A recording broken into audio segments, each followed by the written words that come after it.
আসসালামু আলাইকুম ভিউয়ার্স, কেমন আছেন আপনারা সবাই? আজকে আপনাদের মাঝে শেয়ার করতে যাচ্ছি এমন একটা রেসিপি যেটা ছোট থেকে বড়রা পর্যন্ত খুব পছন্দ করবে। বাচ্চাদের টিফিনে, অতিথি আপ্যায়নে যা চমৎকার। গাজীপুর মহিলা অধিদপ্তরের ক্যাটারিং ট্রেডের শ্রদ্ধেয় শাহিদা আক্তার ম্যামের দারুণ একটা স্বাদের রেসিপি চিকেন ব্রেড বল। এই চিকেন ব্রেড বল কেউ পছন্দ করে না এমন খুঁজে পাওয়া খুব মুশকিল। কোথাও যাবেন না, ভিডিওটা না টেনে দেখার অনুরোধ থাকলো। আর যারা আমার চ্যানেলটা এখনও সাবস্ক্রাইব করেন নাই তারা খুব দ্রুত সাবস্ক্রাইব করে নেন, আর যারা করেছেন তাদেরকে অসংখ্য ধন্যবাদ। প্রথমে মুরগির গোশত থেকে হাড়গুলো আলাদা করব। আপনারা মুরগির বুকের গোশতটা নেওয়ার চেষ্টা করবেন। এখন আমি 700 গ্রাম মুরগির গোশত ছোট টুকরো করে ধুয়ে নিয়েছি। এবার পরিষ্কার গোশততে গোলমরিচের গুঁড়ো, সয়া সস 2 টেবিল চামচ, আদা বাটা হাফ চামচ, রসুন বাটা 1 চা চামচ, স্বাদ মতো লবণ, জিরার গুঁড়ো 1 চা চামচ ভালো করে দিয়ে মেখে নেব।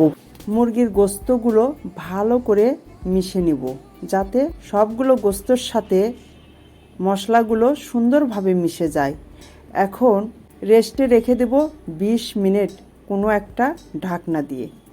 দ্বিতীয় দফায় চুলা ধরিয়ে রান্নার একটা পাত্র তুলে দিয়ে পাত্রটা হালকা গরম হলেই তাতে দিয়ে দিব রান্নার রেগুলার সাদা তেল।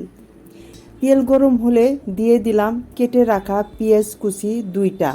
পেঁয়াজ নাড়াচাড়া করে হালকা ভেজে তাতে আগে থেকে মুরগির বুকের হাড় ছাড়া গোশতগুলো টুকরো টুকরো করে কেটে রেখেছিলাম সেগুলো ঢেলে দেব। ভালো করে গোশত কষিয়ে নিব। সিদ্ধ হলে নাড়াচাড়া করা সময় চামচের সাহায্যে গোশতগুলো ভালোভাবে ভেঙে নেব। 7 থেকে 8টা কাঁচামরিচ কুচি। এবার পেঁপে, আলুর কুচি, ভাপ দিয়ে পানি ঝরিয়ে রাখা সবজি ঢেলে দিয়ে ভালো করে গোশতর সাথে মিশে 3 মিনিট নাড়াচাড়া করে নামানোর আগ দিয়ে ধনিয়ার পাতা দিয়ে দিলাম। ধনিয়ার পাতা দেওয়ার পরে 1 মিনিট নাড়াচাড়া করে নামিয়ে নেব। গোশতগুলো ঠান্ডা হতে থাকবে। পিসের একটা ব্রেড যার দাম 80 টাকা। ব্রেডগুলো চারপাশে যে বাদামি রং থাকে সেগুলো আমি 4 ধারে একটা নাইফ দিয়ে কেটে নেব। তো 4 ধার থেকে বাদামি অংশগুলো কেটে নেওয়ার পর ব্রেডের সাইড ও ব্রেডের প্রথম আর শেষ ব্লেন্ডার অথবা হাতের সাহায্যে গুঁড়ো করে নেব। খুব ভালোভাবে গুঁড়ো করে নিব। এরপর একটা চালনা দিয়ে চেলে নেব। জর্দার যে শুকনো রং থাকে ব্রেডের ভিতর, ব্রেডের গুঁড়োর সাথে জর্দার রং মিশিয়ে নেব, তাতে খুব সুন্দর একটা কালার চলে আসবে। এরপর অন্য একটা পাত্রে 2টা ডিম ফেটে নিব। এভাবে চিকেন ব্রেড বল বানানোর জন্য আমার সব রেডি। এবার একটা বলে খাওয়ার পানি নিব। স্বাভাবিক তাপমাত্রা যে পানিটা থাকে ঘরে সেই পানিটা দিয়েই 1 পিস ব্রেড এই পানিতে খুব দ্রুত 2 পাশে এমনভাবে চুবাবো একটুও থামবো না, যাতে ব্রেডটা অতিরিক্ত না ভিজলে কিন্তু ছিঁড়ে যাবে। আপনারা সবাই জানেন। ব্রেডের পিসটা বাম হাতে রেখে ডান হাতের তালু দিয়ে এমনভাবে চাপ দেবো যেন ব্রেড থেকে সব পানি বের হয়ে যায়। চামচ দিয়ে গোশতর যে পুর রেডি করে রেখেছি এই পুরটা পরিমাণ মতো দিব। আপনারা যে ব্রেড বলের পুর দিবেন এটা কিন্তু ব্রেডের পিসের উপর নির্ভর করে। যেমন 80 টাকা দামের ব্রেডের পিসগুলো খুব বড় বড়, 30 টাকা দামের একটু ছোট, 20 টাকা দামের তার চাইতে ছোট। ওই জন্য ওই অনুযায়ী পিস অনুযায়ী আপনারা পুরটা দিবেন। এভাবে প্রতিটা চিকেন ব্রেড বল বানিয়ে নিব। দেখুন কত সুন্দর গোল হয়েছে। এখন আগে থেকে ফেটিয়ে রাখা যে ডিমের মিশ্রণটা এর ভিতরে ডুবিয়ে পরে ব্রেড ক্রামের মধ্যে এভাবে কোট করে নিব। দেখুন আপনাদের সুবিধার্থে আরও কয়েকটা আমি দেখাচ্ছি। প্রথমে বল বানিয়ে তারপরে ফেটিয়ে রাখা ডিমের মিশ্রণের ভিতর আগে ডুবাবো, তারপরে ব্রেড যে গুঁড়ো করে রেখেছি ওটার ভিতর কোট করার জন্য গড়িয়ে তুলে নেব।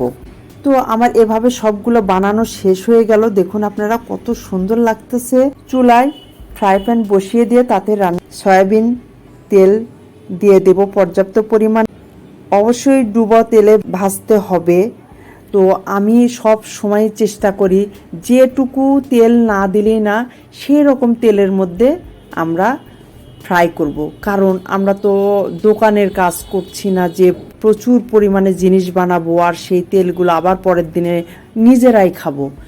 সেজন্য এমনভাবে তেল দেব যাতে দিনের তেল দিনে শেষ হয়ে যায়। চুলাটা মিডিয়াম আঁচ দিব, উল্টাতে সুবিধা হয় সেভাবেই বলগুলো ফাঁকা ফাঁকা করে দেব। 2 মিনিট পর উল্টে দিব, এভাবে ভেজে তুলে নেব।